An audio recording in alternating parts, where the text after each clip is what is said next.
ജാതിക്ക വിലയിൽ ഇടിവ്. മുൻവർഷത്തെ അപേക്ഷിച്ച് ജാതിക്കയ്ക്ക് 100 രൂപയുടെയും ജാതിപത്രിക്ക് 300 രൂപയോളവുമാണ് ഇടിവുണ്ടായത്. സീസണായിട്ടും വില കൂടാത്തത് കർഷകർക്ക് വലിയ തിരിച്ചടിയായിരിക്കുകയാണ്. മുൻവർഷത്തെ അപേക്ഷിച്ച് ജാതിക്കയ്ക്ക് 100 രൂപയുടെയും ജാതിപത്രിക്ക് 300 രൂപയോളവുമാണ് ഇടിവുണ്ടായത്. സാധാരണഗതിയിൽ പുതിയ സീസണുകൾ എത്തുന്നതിന് മുൻപ് ജാതിക്കയുടെ വില ഉയരാറുണ്ടായിരുന്നു. എന്നാൽ ഇത്തവണ വില കൂടാത്തത് കർഷകർക്ക് തിരിച്ചടിയായിരിക്കുകയാണ്. മെയ് ജൂലൈ മാസങ്ങളിലാണ് ജാതിക്കയുടെ പ്രധാന സീസൺ. കഴിഞ്ഞ വർഷം ജാതിപത്രിക്ക് വിപണിയിൽ കിലോയ്ക്ക് 1200 മുതൽ 2000 രൂപ വരെയായിരുന്നു. നിലവിലെ വില 1700 ആണ്. ജാതിക്കയ്ക്ക് 230 മുതൽ 250 വരെയാണ് നിലവിലെ വില.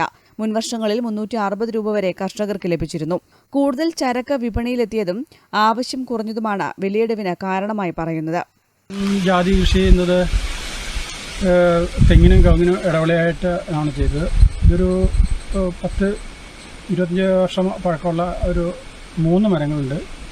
പിന്നെ അതെല്ലാം കുരുവിട്ട് പാകിയത. അപ്പോൾ അതും മൂന്ന് സൈസാണ്. ഒന്ന് ഏറ്റവും നല്ല പത്രി ഉണ്ടാകുന്ന മരമാണിത്. ഇനി ഇത് നല്ല മുഴുത്ത വലിപ്പമുള്ള കായ ഉണ്ടാവും. നിറച്ചും കായ്ക്കുന്ന 3 എണ്ണം. കഴിഞ്ഞ മൊത്തം കായ്ക്കുന്ന ജാതി ഒരു 9 എണ്ണം എനിക്കുണ്ട്. ബാക്കിയെല്ലാം ഗ്രാഫ്റ്റാണ്. അപ്പോൾ ഈ ഗ്രാഫ്റ്റിനേക്കാളും വളർച്ച കൂടുതലും പെട്ടെന്ന് വളരുന്നത് ഈ കുരുട്ടാണെന്ന് എനിക്ക് തോന്നുന്നത്. അങ്ങനെ കുരു ഇട്ടത് ആയതുകൊണ്ടാണെന്ന് തോന്നുന്നു. നല്ലപോലെ വളർച്ച കൂടുതൽ കാണിക്കുന്നുണ്ട്. എല്ലാ വർഷവും കായ കിട്ടുന്നില്ല. 1-2 വർഷമാണ്. ഇപ്പോൾ ഈ വർഷം കായ കുറവാണ്. കഴിഞ്ഞ വർഷം നല്ല കായ ഉണ്ടായിരുന്നു.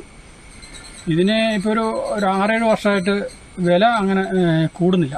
മറ്റ് കുരുമുളകിനും കൊക്കോയ്ക്കൊക്കെ നമുക്കറിയാമല്ലോ വില വൻതോതിൽ കൂടിയപ്പോൾ ഈ ജാതിയുടെ വില അങ്ങോട്ട് കൂടുന്നില്ല. അതുകൊണ്ട് തന്നെ കൃഷിയൊരു വലിയൊരു ഉത്സാഹം കൃഷിക്കാർക്ക് കാണുന്നില്ല. ഇപ്പോൾ ഈ ഇടവിളയായിട്ടിങ്ങനെ നല്ലപോലെ നനയ്ക്കാനും പരിചരിക്കാനും പറ്റുന്ന പറമ്പിലേ പറ്റുള്ളൂ. ഇത്തവണത്തെ ചൂടിൽ ജാതിക്കയ്ക്ക് ഉണക്ക് ബാധിച്ചത് വരും വർഷങ്ങളിലെ ഉൽപാദനത്തെ കൂടിയും ബാധിക്കും. ഉൽപാദനം 20% വീണ്ടും കുറയുമെന്നാണ് കർഷകർ പറയുന്നത്. News bureau, Peravoor.